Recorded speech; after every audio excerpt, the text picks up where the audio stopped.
Je dévisageais Paulin pour trouver les traces de psychotropes qu'il aurait mêlées au bazar maniaque. Les yeux étaient rouges, certes, le teint agréablement cireux, la laine féroce, mais rien n'indiquait autre chose qu'un foie à peine à sa place sur un marché périgourdin. Les six vieux ennemis dont il est question dans le titre du roman sont d'anciens activistes de l'extrême droite qui s'épanouirent sous le régime de Vichy, notamment au sein de la milice, et dont l'action remonte à quelques années auparavant au sein d'un mouvement qu'on a baptisé la Cagoule, mouvement composé de jeunes gens dynamiques qui voulaient la perte de la République. Ces activistes de l'extrême droite qui ont survécu à la paix, si je puis dire, qui ont vécu dans l'ombre des régimes qui se sont succédés, comptaient rester dans la coulisse jusqu'à ce que la disparition d'une jeune femme ne donne un coup de projecteur sur eux-mêmes et leurs activités. Il se trouve que cette jeune femme avait une relation biologique avec l'un d'eux. Cette jeune femme s'appelle Palmyre, prénom désuet, charmant, qui, lorsque j'en ai eu l'idée, ne m'évoquait pas la ville antique de Syrie qui a été détruite par Daesh. Donc il est resté pour moi un prénom charmant, ancien. Il mène le narrateur de Londres à Genève, de Nancy à Nice, en passant par le Liechtenstein, Vaduz, une cité méconnue et de bien peu d'attrait.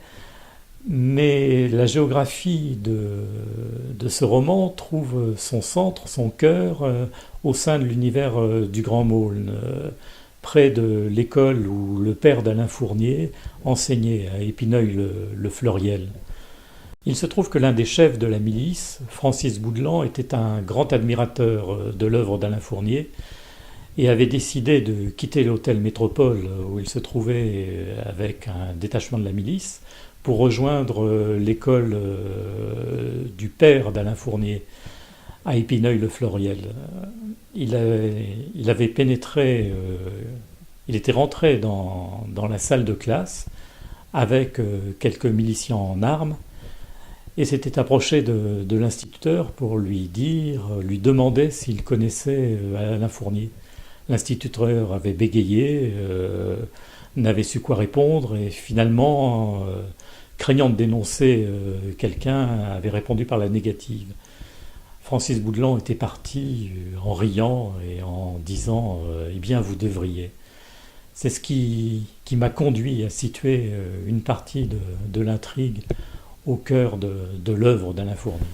Si j'ai choisi le genre, la littérature de genre et le polar en particulier, c'est pour m'amuser des codes et des stéréotypes que véhicule ce genre de littérature, et j'avoue que c'est particulièrement distrayant et particulièrement amusant de transgresser ces stéréotypes et de s'amuser avec l'image qu'il véhicule.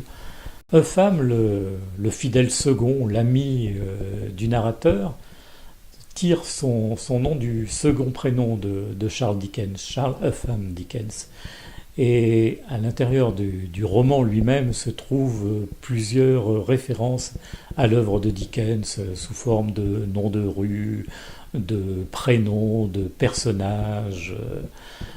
Le nom même des pubs fréquentés par les héros est une aimable plaisanterie dédiée à nos amis britanniques.